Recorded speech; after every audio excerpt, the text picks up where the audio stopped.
Line Arabian dates. இப்போ அது line லயனா டே. இது தரும் ஆரோக்கியம் இயற்கையானது. லயன் லயனா பிரீமியம் டேட்ஸ். எந்த சமையலும் ருசி தேடும் ரகசியம். 20 ரூபாய். குக்கர் விசில மறந்து உணவு வீணாகி போச்சா? இனி அந்த கவலையே வேண்டாம். வழங்குகிறோம் உலகின் முதல் விசில் கவுண்டர் குக்கர், புதிய அல்ட்ரா குரோனோ. அல்ட்ரா என்றால் ஆரோக்கியம். வணக்கம். செய்திச் சுருக்கம். நேர்மைக்கு இனி இடமில்லை, தேர்தலை விட்டே போகிறேன். காங்கிரஸ் மூத்த தலைவரான சித்தராமையா 2023ஆம் ஆண்டு முதல் கர்நாடக முதல்வராக பதவி வகித்து வந்தார். அவருக்கும் சிவகுமாருக்கும் இடையே ஏற்பட்ட ஒப்பந்தப்படி கடந்த சில நாட்களுக்கு முன்னர் முதல்வர் பதவியிலிருந்து சித்தராமையா விலகினார். இந்த நிலையில் அடுத்த தேர்தல் அரசியலில் இருந்தும் விலகப் போவதாக அறிவித்துள்ளார். இன்றைய அரசியல் களம் சீர்கிட்டுவிட்டது. தேர்தலில் போட்டியிட்டால் மக்களுக்கு பணம் கொடுக்க வேண்டிய கட்டாய சூழல் உருவாகியிருக்கிறது. 2028 நடக்கவுள்ள சட்டசபை தேர்தலில் நான் போட்டியிடப் போவதில்லை. இருப்பினும் அரசியலில் தொடர்ந்து தீவிரமாக ஈடுபட்டு மக்கள் குரலாக தொடர்ந்து ஒலிப்பேன். வருணா தொகுதி மக்கள் மீண்டும் தேர்தலில் போட்டியிடுமாறு என்னை கேட்கின்றனர். ஆனால் இனி வரும் காலங்களில் எந்த தேர்தலிலும் போட்டியிடக்கூடாது என நான் முடிவு செய்துள்ளேன். கடந்த காலங்களில் நான் தேர்தலில் போட்டியிட்ட போது தொகுதி மக்களே எங்களுக்கு தேவையான நிதியை வழங்கினர், எங்கள் வெற்றியை உறுதி செய்தனர். ஆனால் இன்று அத்தகைய சூழல் இல்லை. எனக்கு இப்போது 79 வயதாகிறது. எங்கள் அரசாங்கத்தின் பதவிக்காலம் இன்னும் 1.5 ஆண்டுகள் உள்ளன. அதற்குள் எனக்கு 81 அல்லது 82 வயதாகிவிடும். எனது உடல்நிலை முன்பு இருந்ததைப் போல வலுவாக இல்லை. முன்பிருந்த அதே உற்சாகத்துடன் தொடர்ந்து பணியாற்றுவது இனி சாத்தியமில்லை. 2028ஆம் ஆண்டு வாக்கில் எனக்கு 82 வயதாகி இருக்கும். அது எனது அரசியல் வாழ்க்கையின் 50 ஆண்டுகளை நிறைவு செய்யும் ஆண்டாக அமையும். 1978இல் தாலுகா வாரிய உறுப்பினராக எனது அரசியல் பயணத்தை தொடங்கினேன். பல தோல்விகளையும் வெற்றிகளையும் நான் கண்டுள்ளேன். ஆனால் நான் நம்பிய கொள்கைகளுக்கு எதிராக செயல்படவில்லை. எனது மனசாட்சிக்கு துரோகம் இழைக்காமல் இருந்ததில் நான் மன நிறைவு கொள்கிறேன். இப்போது நேர்மையான அரசியலுக்கு இடமில்லாத நிலை காணப்படுகிறது. இத்தகைய பின்னணியில் இனி வரும் தேர்தல்களில் போட்டியிட வேண்டாம் என்ற முடிவை நான் எடுத்துள்ளேன். 50 ஆண்டுகளாக மாநில மக்கள் என்னை அவர்களில் ஒருவராக கருதி அன்புடன் வழிநடத்தி வந்துள்ளனர். அந்த நன்றிக்கடன் என் மீது உள்ளது. எனவே எனது எதிர்கால வாழ்க்கையும் பொது சேவைக்கே அர்ப்பணிக்கப்படும் என சித்தராமையா தெரிவித்தார். மக்களை அலைக்கழிக்க கூடாது, அதிகாரிகளுக்கு நிர்மலா அட்வைஸ். மும்பை நாரிமன் பாயம் பகுதியில் வருமான வரித்துறை அலுவலக கட்டடத்தை நிதியமைச்சர் நிர்மலா திறந்து வைத்தார்.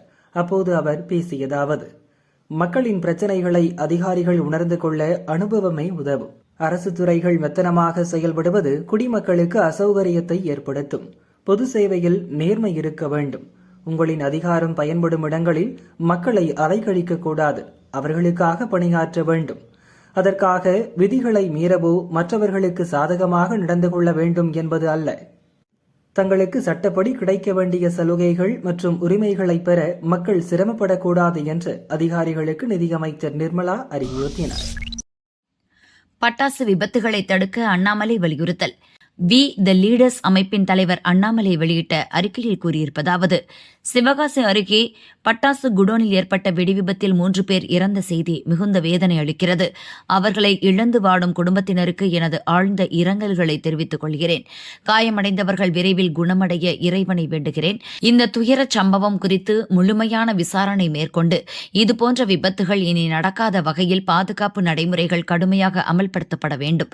இறந்தவர்களின் குடும்பங்களுக்குரிய நிவாரணமும் தேவையான அனைத்து உதவிகளும் உடனடியாக வழங்கப்பட வேண்டும் என்று தமிழக அரசை கேட்டுக்கொள்கிறேன் என அண்ணாமலை கூறியுள்ளார்.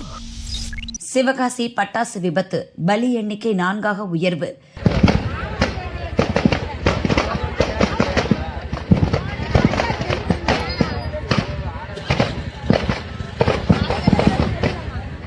விருதுநகர் மாவட்டம் சிவகாசி அடுத்த செங்கமலப்பட்டியில் ராம்பிரகாஷ் என்பவர் தகர செட் அமைத்து சட்டவிரோதமாக பட்டாசு உற்பத்தியில் ஈடுபட்டு வந்துள்ளார். இன்று காலை பட்டாசு தயாரிப்பில் ஈடுபட்டிருந்த போது எதிர்பாராத விதமாக வெடிவிபத்து ஏற்பட்டது. இதில் தகர செட் முழுவதும் இடிந்து சேதமடைந்தது. அந்த பகுதி முழுவதும் கரும் புகை சூழ்ந்தது. ஸ்பாட்டுக்கு விரைந்த தீயணைப்பு துறையினர் மற்றும் போலீசார் மீட்புப் பணியில் ஈடுபட்டனர். இந்த விபத்தில் உரிமையாளர் ராம்பிரகாஷ், இன்னாசிமுத்து, ஐயப்பராஜ், பாண்டித்துரை ஆகிய 4 பேர் இறந்தனர். ராமச்சந்திரன் என்பவர் 90% தீ காயங்களுடன் விருதுநகர் அரசு மருத்துவமனையில் சிகிச்சை பெற்று வருகிறார். இந்த விபத்து குறித்து சிவகாசி போலீசார் விசாரித்து வருகின்றனர். இதற்கிடையே சிவகாசி சுற்று வட்டாரத்தில் போலீசார் நடத்திய அதிரடி சோதனையில் சட்டவிரோதமாக செட் அமைத்து பட்டாசு உற்பத்தியில் ஈடுபட்ட 11 பேர் கைது செய்யப்பட்டனர். பல லட்சம் ரூபாய் மதிப்பிலான பட்டாசுகள் மற்றும் மூலப்பொருட்கள் பறிமுதல் செய்யப்பட்டன. ஆட்சி கவிழ்ப்பு சதி 1.5 மணி நேரம் விசாரணை. ஆட்சி கவிழ்ப்பு சதி தொடர்பான வழக்கில் திமுக முன்னாள் அமைச்சர் செந்தில் பாலாஜி மற்றும் அவரது சகோதரர் அசோக்குமார் சிக்கியுள்ளனர். இருவரும் நிபந்தனை ஜாமீனில் உள்ளனர். கோர்ட்டு உத்தரவுப்படி காலை மாலை என 2 முறை திருவல்லிக்கேணி போலீஸ் ஸ்டேஷனில் கையெழுத்திட வேண்டும். நேற்று செந்தில் பாலாஜி, அசோக்குமார் இருவரும் ஆஜராகி கையெழுத்திட்டனர். இருவரிடமும் கைப்பற்றப்பட்ட ஆடியோ பதிவுகள், வாட்ஸ்அப் உரையாடல்கள் குறித்து 5 மணி நேரம் போலீசார் விசாரித்தனர். இன்று 2வது நாளாக செந்தில் பாலாஜி ஆஜராகி கையெழுத்திட்டார். அவரிடம் 1.5 மணி நேரம் போலீசார் விசாரித்தனர். விசாரணை முடிந்த பின் வெளியே வந்த செந்தில் பாலாஜி, விசாரணை பாதியில் உள்ளது, பாதியில் சொன்னால் நன்றாக இருக்காது, விசாரணை முடியட்டும், நடந்தது அனைத்தையும் சொல்கிறேன் என கூறி சென்றார். கற்பனை கூட செய்ய முடியாத அடி விழும் பாகிஸ்தானுக்கு பகிரங்க எச்சரிக்கை. 1999 பாகிஸ்தானுடன் நடந்த கார்கில் போரில் இந்தியா வெற்றி பெற்றது. அதில் உயிர் தியாகம் செய்த நமது வீரர்களை நினைவுகூரும் வகையில் கார்கில் போர் வெற்றி தினம் ஆண்டுதோறும் ஜூலை 26 அனுசரிக்கப்படுகிறது. லடாக்கில் உள்ள கார்கில் போர் நினைவிடத்தில் ராணுவ அமைச்சர் ராஜ்நாத் மற்றும் ராணுவ உயரதிகாரிகள் உள்ளிட்டோர் மரியாதை செலுத்தினர். இந்நிகழ்ச்சியில் ராஜ்நாத் சிங் பேசும்போது பாகிஸ்தானுக்கு பகிரங்க எச்சரிக்கை விடுத்தார். கார்கில் போரில் இந்திய வீரர்களின் அசைக்க முடியாத துணிச்சல், வீரத்தை இந்த உலகமே பார்த்தது. நமது வீரர்கள் வெளிப்படுத்திய வீரம் ஒவ்வொரு இந்தியருக்கும் பெருமை சேர்க்கிறது. ஆபரேஷன் சிந்தூர் வெற்றியின் 1ஆம் ஆண்டு நிறைவை சமீபத்தில் கொண்டாடினோம். அந்த நடவடிக்கையின் போது பயங்கரவாதிகள் மற்றும் அவர்களுக்கு துணை நின்றவர்களுக்கு நமது வீரர்கள் மறக்கவே முடியாத பதிலடியை கொடுத்தார்கள்.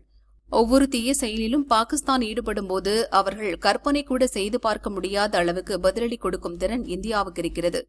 இந்திய இறையாண்மைக்கு அச்சுறுத்தல் விடுத்தால் அதன் விளைவு இதுவாகத்தான் இருக்கும். பாகிஸ்தானுடன் எந்த பேச்சுவார்த்தையும் கிடையாது. அப்படியே பேச்சுவார்த்தை நடந்தாலும் அது பாகிஸ்தான் ஆக்கிரமிப்பு காஷ்மீர் பற்றியதாக மட்டுமே இருக்கும். பயங்கரவாதத்தை பாகிஸ்தான் அரசு தனது கொள்கையின் ஒரு பகுதியாக மாற்றியுள்ளது. அந்நாட்டு ராணுவத்திற்கும் பயங்கரவாதிகளுக்கும் ஒரு வித்தியாசமும் இல்லை. அந்நாட்டு ராணுவம் பயங்கரவாதிகளை பாதுகாப்பதுடன் அவர்களுக்கு நெருக்கமாகவும் செயல்படுகிறது. ஆபரேஷன் சிந்தூர் நடவடிக்கையின் போது பயங்கரவாதிகளையும் அவர்களை ஆதரிக்கும் அரசுகளையும் இந்தியா தனித்தனியாக பிரித்து பார்க்காது என்பதை நாம் தெளிவுபடுத்தியுள்ளோம். பாகிஸ்தான் அதன் தீய செயல்கள் மூலம் இந்தியாவின் முன்னேற்றத்தை தடுக்க முயன்றால் வீரம் மிக்க நமது ஆயுதப்படைகள் தகுந்த பதிலடி கொடுக்க தயாராக இருக்கின்றன என்று ராணுவ அமைச்சர் ராஜ்நாத் சிங் எச்சரித்தார். பார்லிமெண்ட் முடங்கியதால் நிமிடத்துக்கு 2.5 லட்சம் ரூபாய் வீண். பார்லிமெண்ட் மழைக்கால கூட்டத்தொடர் கடந்த 20ஆம் தேதி தொடங்கியது. ஆகஸ்ட் 13ஆம் தேதி வரை 3 வாரத்திற்கு இந்த கூட்டத்தொடர் நடக்கிறது. முதல் நாள் அன்றே நீட் வினாத்தாள் கசிவு பார்லிமெண்டில் மிக வலுவாக எதிரொலித்தது. டெல்லி ஜந்தர் மந்தரில் போராட்டத்தில் ஈடுபட்டிருந்த கரப்பான்பூச்சி ஜனதா கட்சியினர் விவகாரம் பெரிதாக பேசப்பட்டது. அவர்கள் மத்திய கல்வி அமைச்சர் தர்மேந்திர பிரதானை பதவி விலக கோரி பார்லிமெண்டை முற்றுகையிட முயன்றனர். போலீசார் கூட்டத்தை தடுத்து நிறுத்தியதால் போராட்டத்தில் பெரும் வன்முறை வெடித்தது. இதற்கு அடுத்த நாள் போராட்டத்தில் பங்கேற்ற மாணவர்கள் மீதான தாக்குதலை கண்டித்து எதிர்க்கட்சிகள் பார்லிமெண்டின் 2 சபைகளிலும் அமளியில் ஈடுபட்டன. போதாக்குறைக்கு கடந்த 21ஆம் தேதி காங்கிரஸ் தலைவர் மல்லிகார்ஜுன கார்கே தலைமையில் போராட்டம் நடத்தப்பட்டது.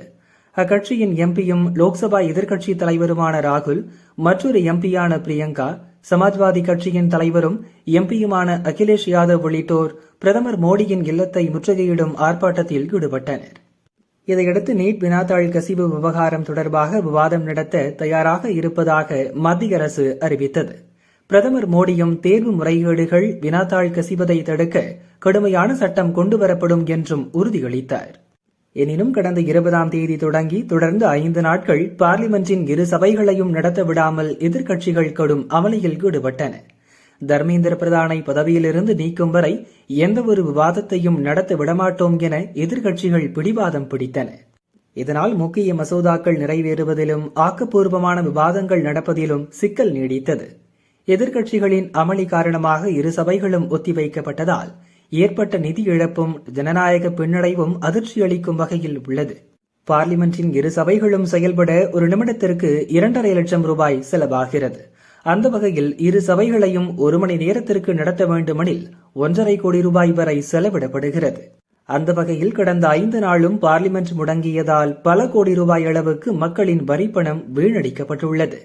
கடந்த 2014 முதல் 2024 வரையிலான காலகட்டத்தில் மட்டும் இரு சபைகளையும் எதிர்க்கட்சிகள் முடக்கியதால் வரி செலுத்தும் மக்களின் பணம் 3300 கோடி ரூபாய் வீணாகியுள்ளது. ஆரம்ப காலங்களில் ஆண்டுக்கு 120 நாட்கள் வரை பார்லிமென்ட் இயங்கி வந்த நிலையில் கடந்த 17வது லோக்சபா ஆண்டுக்கு 55 நாட்கள் மட்டுமே இயங்கியது. தற்போது 18வது லோக்சபாவும் எதிர்க்கட்சிகளின் தொடர் அமளியால் பாதிக்கப்பட்டு வருகிறது.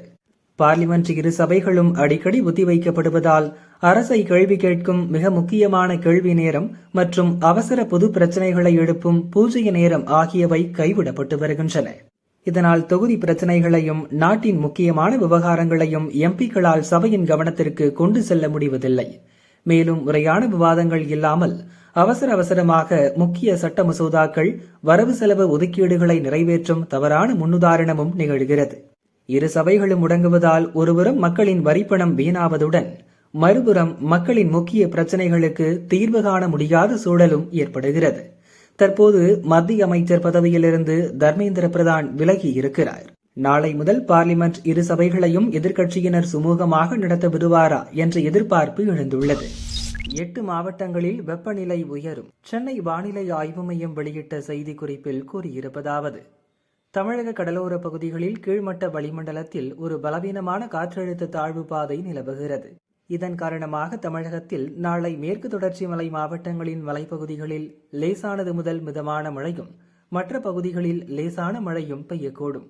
ஜூலை 28 முதல் 31ஆம் தேதி வரை மேற்கு தொடர்ச்சி மலை மாவட்டங்களின் மலைப்பகுதிகள், வட கடலோர தமிழகத்தில் ஓரிரு இடங்களில் லேசானது முதல் மிதமான மழை பெய்யும். தமிழகத்தில் நாளை முதல் ஜூலை 30ஆம் தேதி வரை வேலூர், ஈரோடு, கரூர், திண்டுக்கல், மதுரை, விருதுநகர், தூத்துக்குடி மற்றும் திருநெல்வேலி மாவட்டங்களில் ஒரு சில இடங்களில் அதிகபட்ச வெப்பநிலை வழக்கத்தை விட 7 டிகிரி ஃபாரன்ஹீட் வரை உயரக்கூடும். சென்னை மற்றும் புறநகர் பகுதிகளில் நாளை வானம் ஓரளவு மேகமூட்டத்துடன் காணப்படும். நகரின் ஒரு சில பகுதிகளில் லேசான மழை பெய்ய வாய்ப்புள்ளது. அதிகபட்ச வெப்பநிலை 100 டிகிரி, குறைந்தபட்ச வெப்பநிலை 84 டிகிரி ஃபாரன்ஹீட் அளவை ஒட்டி இருக்கக்கூடும் என்று வானிலை மையம் தெரிவித்துள்ளது.